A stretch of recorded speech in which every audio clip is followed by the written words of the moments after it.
CWCயோட title அவங்க தான் அடிப்பாங்க அப்படின்னு வின் பண்ணுவாங்கன்னு நானும் நினைச்சேன். உட்கார்ந்துட்டு இருக்கிற ஜட்ஜையும் நீங்க ஜட்ஜ் பண்ணவே முடியாது. எனக்கு புரிஞ்ச மாதிரி மக்களுக்கும் புரிஞ்சிருக்கும்.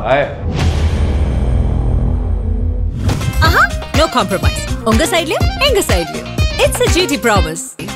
நம்ம Manju groups in iSpot, a premium smart plot community. அழகு தரும் மூலிகைகள், ஆரோக்கியம் தரும் மருத்துவர்கள். டாக்டர் ஸ்ரீவர்மாஸ். எலிமினேட் ஆகிட்டேன்னு அங்கேருந்து ஃபோன் பண்ணும்போது கூட இப்படி ஏன் இந்த வாட்டி ரூல்ஸ் மாற்றிட்டாங்க திடீர்னு? இது உண்மையா பொய்யா? காலையில் ஆரம்பிச்சாங்கன்னா அந்த ஷோ நைட்டு 3 மணி வரைக்கும் நிற்கணும். சேர் கிடையாது அங்கே. அந்த ஷோவில் சும்மா உட்காந்துக்கலான்னு சேர் கிடையாது, நின்றுட்டே இருக்கணும் அந்த ஷோ குக் பண்ணுறதுக்கு. எனக்கு தான் நான் சொல்லுவேன், என்ன பிரியா ஏன் ஒரு வாரம் ஹோட்டலில் ஆர்டர் பண்ணிக்கலாமே, ஏன் இப்படி கஷ்டப்படணும் அப்படின்னு. அதை பிடிச்சு போய் செய்கிறது இருக்குல்ல.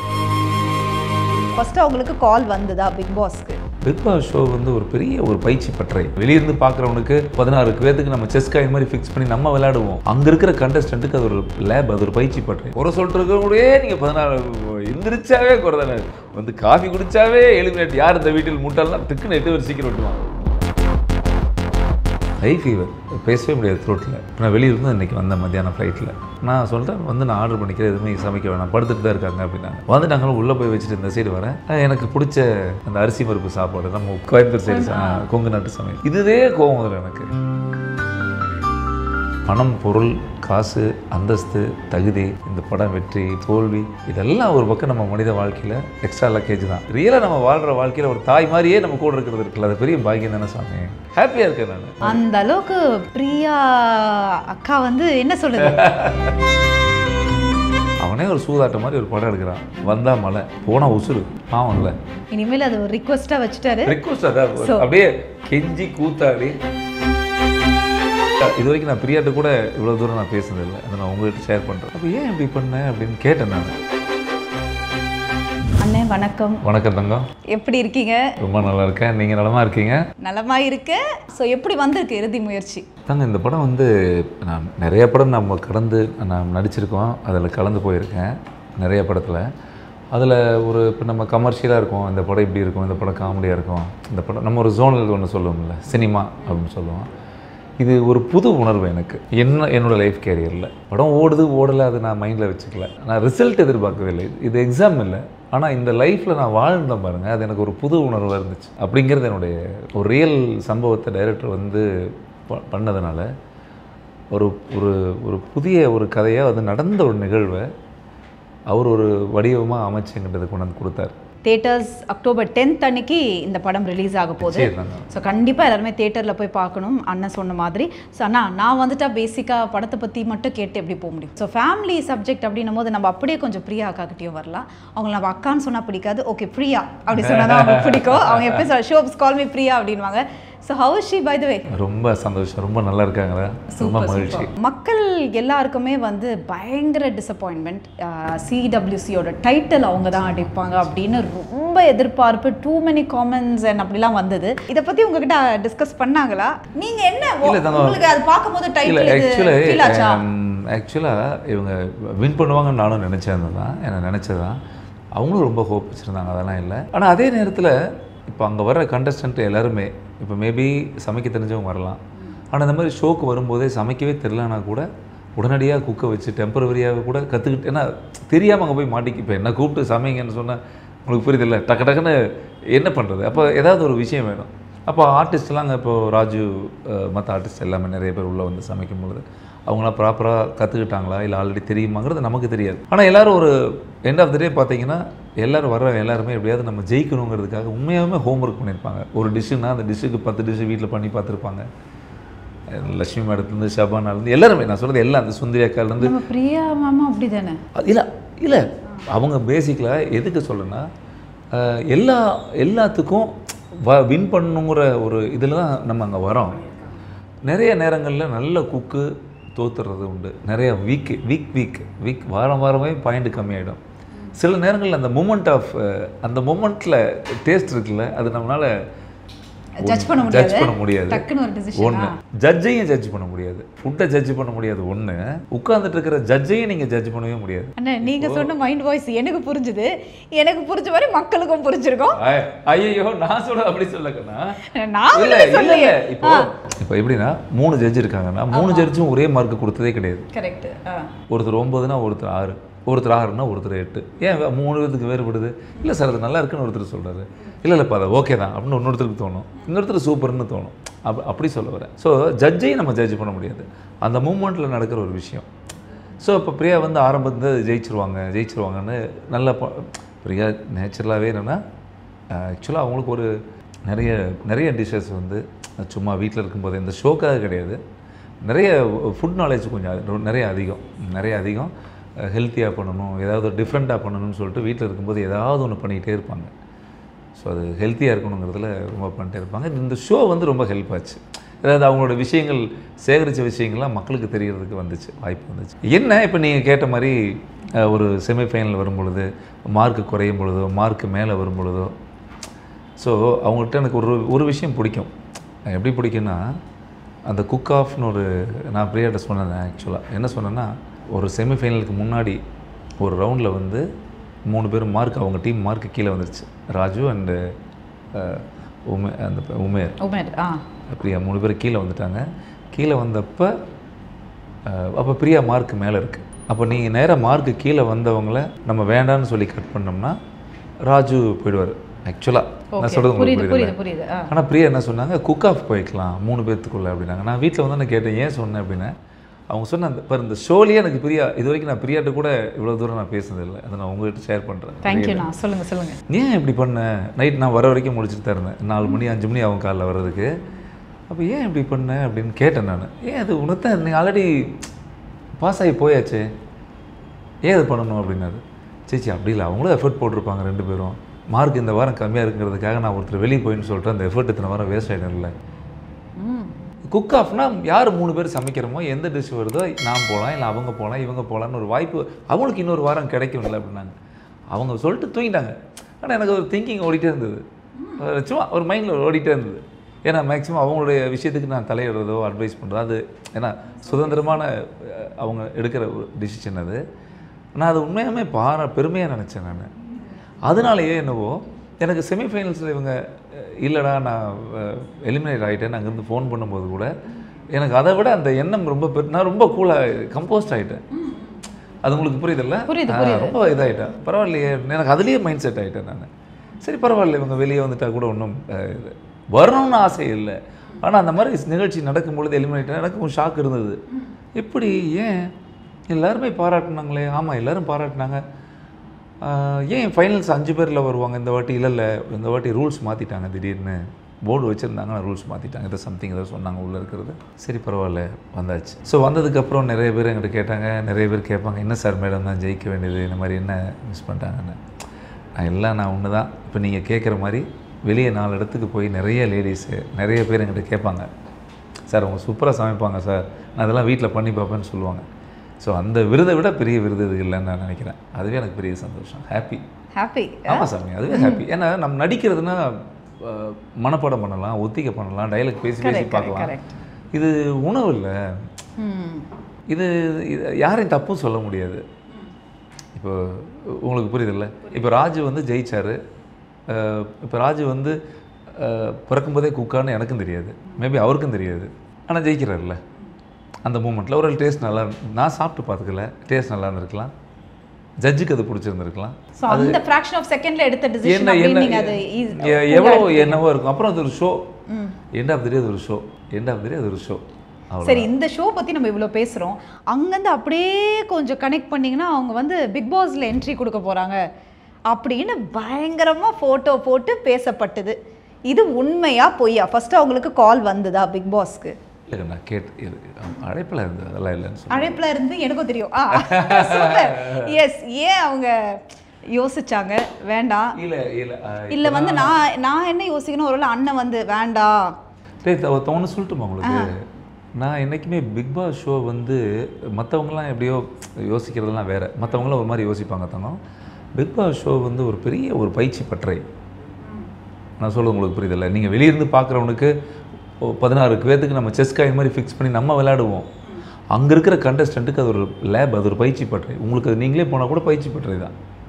தெரியாத 3 பேர்த்து கூட காரில் கன்னியாகுமரி வரைக்கும் காரில் போங்கன்னா ஐயோ நான் தனியாக போயிடுறேன்ப்பான்னு சொல்லுவோம்ல, ஆமாம் கரெக்ட். குறை சொல்லிட்டு இருக்கவங்களே நீங்கள் 14 எந்திரிச்சாவே குறை தானே. வந்து காஃபி குடிச்சாவே எலிமினேட், யார் இந்த வீட்டில் முட்டாள்னா டக்குன்னு 8 பேர் சீக்கிரம் விட்டுவான். சொல்ல உங்களுக்கு புரியுது இல்லையா? ஸோ இந்த ஹியூமன் டிராஃபிக்கில் நீங்கள் சர்வியல் பண்ணுறது இருக்குல்ல, அது அவங்கவுங்களுக்கு பெரிய ஹெல்ப்பாக இருக்கும். என்னுடைய மைனஸ் நானும் கண்டுபிடிச்சிருக்கேன். நான் சொல்கிறது உங்களுக்கு புரியுது. என்னோடய தயக்கத்தை நானும் கண்டுபிடிக்கிறேன்.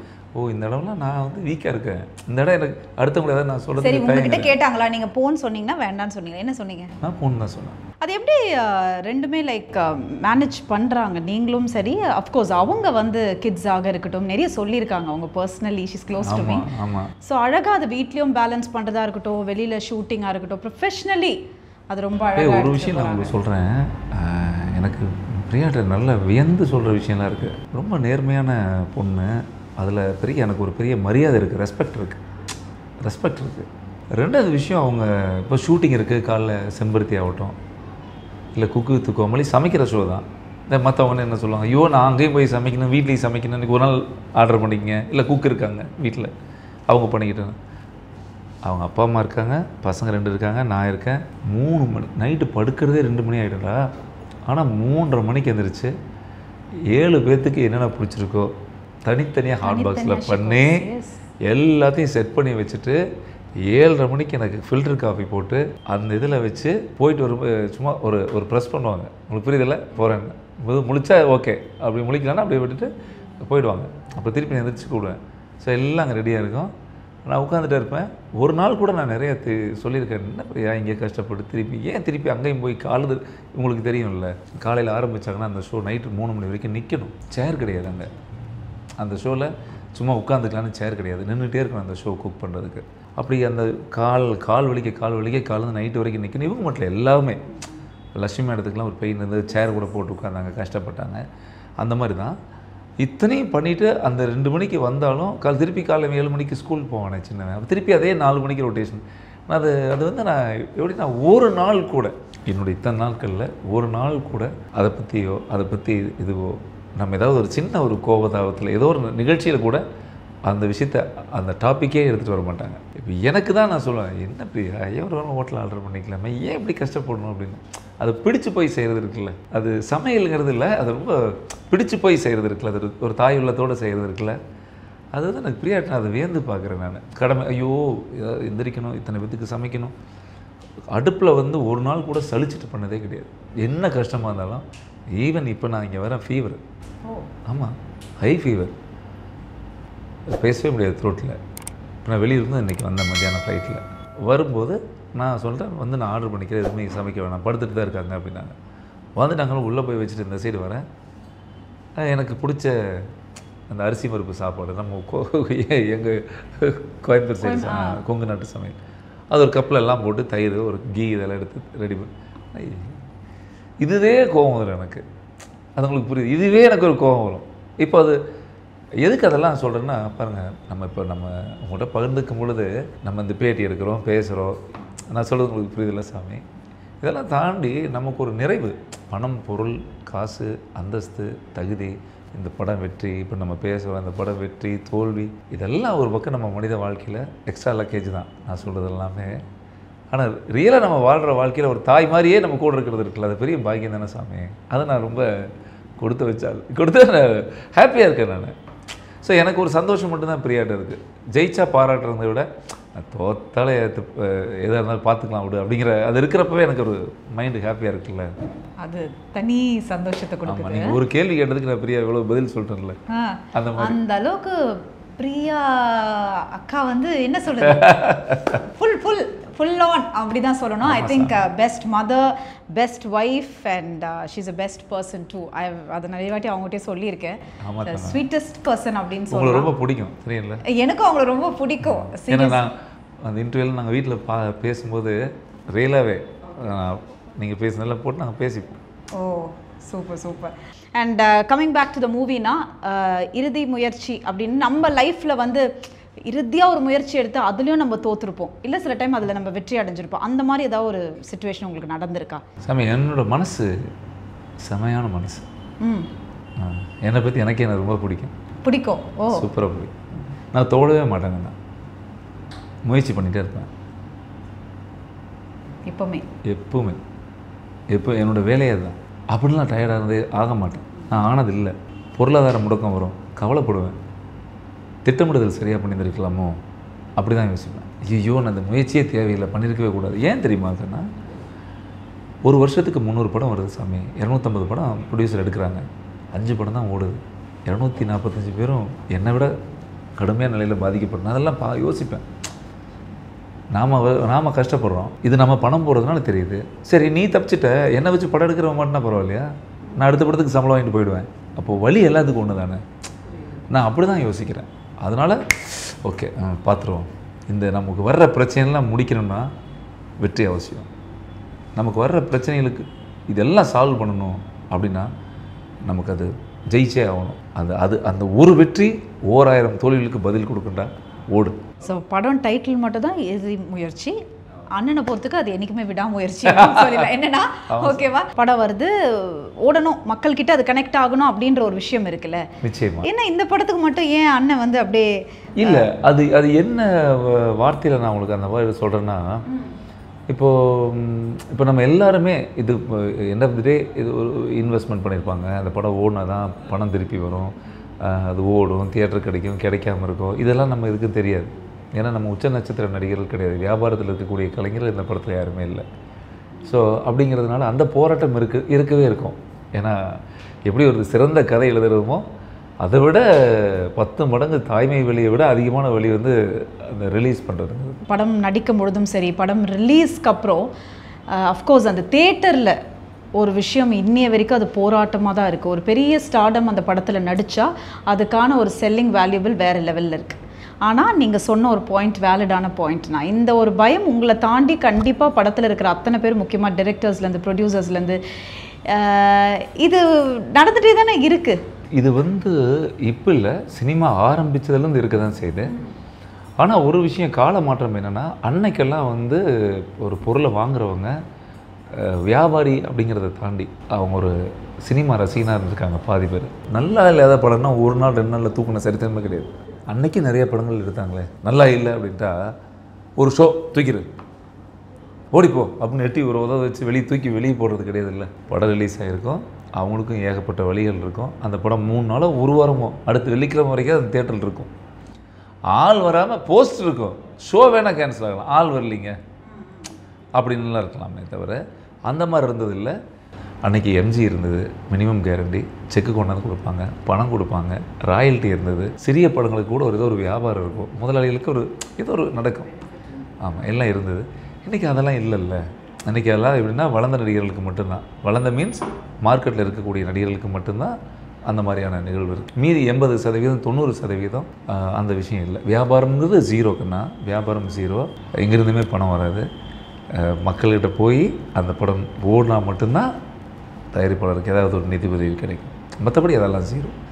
ஸோ அதனால் ஒரு ரிலீஸ் என்பது மிக மிக முக்கியமான விஷயம். எந்த ஷோன்னு தெரியாது, 3 நாளைக்கு ஒரு நாளைக்கு ரிலீஸ்னால் இன்றைக்கி நைட்டு வரைக்கும் எந்த ஷோன்னு தெரியாது. ஓகே, நீங்கள் முடிஞ்சால் வந்து முடிஞ்சா பிடிக்கிற மாதிரி, திருட போலீஸ் விளையாட்டு மாதிரி, படம் டைட்டில் மாதிரி முயற்சி தான் எல்லாம். முயற்சி எங்கே வருதுன்னு பாடுறேன், அந்த மாதிரி ஆகுது. பட் இது ஏதாவது ஒரு தீர்வு கண்டிப்பாக வரணும். இப்போ நான் நடிக்கிற இந்த படத்துக்காக பேசுகிறவங்க பொதுவாகவே தீர்வு வரணும். எந்த புது படம் எடுத்தாலும் ரூல்ஸ் அவ்வளோதான். தேட்டர் நம்பி கொடுக்குறீங்கல்ல, இல்லாட்டி தேட்டரை கொடுக்காதீங்க. நம்பி நீங்கள் கொடுத்துட்டீங்கன்னா மினிமம் 3 டேஸ் தேட்டரில் விட்டு பாருங்களேன். அவனே ஒரு சூதாட்டம் மாதிரி ஒரு படம் எடுக்கிறான், வந்தால் மழை, போனால் உசுறு, காசு பாவம் இல்லை, ஏழை தயாரிப்பாளர்கள் சொல்கிறேன். அப்போ அவங்களுக்கு நீங்கள் சும்மா ஒரு 2 நாள் விடுங்க. அது தேட்டரில் ஒன்று இடிஞ்சிடப்போ நம்ம எவ்வளோ லைஃப்பில் சாக்ரிஃபைஸ் பண்ணுறோம். அவன் ஒரு படத்தையே எடுத்துகிட்டு கொடுக்குறான், அவன் கொடுத்தா தான் நமக்கும் தியேட்டரில் படம், இல்லாட்டி கல்யாண மண்டபம் தானே, வேறு வழி இல்லை. ஒரு 2-3 நாள், அதாவது ஒரு 3 நாள் எந்த படம் வந்தாலும் தேட்டரில் 3 நாள் இருக்கணும். அது மாற்றலாம் கூடாது. இனிமேல் அது ஒரு ரிக்வெஸ்ட்டாக வச்சுட்டாரு. ரிக்வெஸ்ட் அதான் அப்படியே கெஞ்சி கூத்தாடி கையை காலை பிடிச்சாது இது நடந்தால் நல்ல விஷயம். ஆனால் ஏன்ட்ட கேட்காதீங்க, ஒரு தேட்டர் கூட நான் ஓனர் இல்லை, நீங்கள் கேமரா பார்த்து கேட்டுருங்க. தாங்க உங்கள் மனசு மனசா இது எல்லாம் நீங்கள் தான். இப்போ நான் உங்கள்கிட்ட பேசும்போது கூட என் மனசில் நீங்கள் இல்லை, ஒரு தியேட்டர் அதிபர்கிட்ட பேசுகிற மாதிரி நினச்சி தான் மனசில் இருந்து கோரிக்கை மாதிரி தான் பேசுகிறேன். ஃபேமிலியில் ஒரு த்ரில்லனார ஒரு விஷயம்லாம் நடக்குது அப்படின்னு சொல்லிட்டு ஆஃபில் டைரக்டர் கிட்ட சில டிஸ்கஷன்லாம் பண்ணேன். So how is this, of course heroine 2 பசங்க, எப்படி இருந்தது அந்த எக்ஸ்பீரியன்ஸ்? இல்லை உண்மையாகவே இந்த படத்தில் மேகாலின்னு சொல்லிட்டு அவங்க ஆக்சுவலாக 4 படம் பண்ணியிருக்காங்க. அவங்க வந்து கல்கட்டா, அதாவது என்ன அவங்களோட பெரிய ப்ளஸ்னால் மொழி பிரச்சனை இந்த மாதிரி எல்லாம் விஷயங்கள்லாம் இருக்கும். என்னென்னா முதல் வந்து அவங்க டைரக்டர் சொன்னது தான், அவங்க நிறைய ஹீரோயின் ட்ரை பண்ணியிருக்காங்க. எல்லாருமே ஒரு குழந்தைக்கு அம்மாவாக இருக்கணும், எப்படிங்க இருக்க முடியும், இன்றைக்கி ஆண்களே நடிக்கிறது கஷ்டம், பாதி பேர் இமேஜ் போயிடும். ஆனால் அவங்க வந்து உள்ளே வரும்பொழுதே வந்து சூப்பராக அசத்திட்டாங்க, நல்லா பண்ணிட்டாங்க. ஒரு ஹவுஸ் ஒய்ஃபாக இருந்தாங்க படத்தில். எனக்கு உண்மையாக அது நல்லா பண்ணியிருக்காங்க. ஸோ தேங்க்யூண்ணா, தேங்க்யூ. மீண்டும் சந்திப்போம். தேங்க்யூடா தங்கா. தேங்க்யூ. No compromise. உங்க சைட்லயும் எங்க சைட்லயும். It's a GT Promise. நம்ம மஞ்சு குரூப்ஸின் ஐஸ்பாட், a premium smart plot community. அழகு தரும் மூலிகைகள், ஆரோக்கியம் தரும் மருத்துவர்கள். டாக்டர் ஸ்ரீவர்மாஸ்.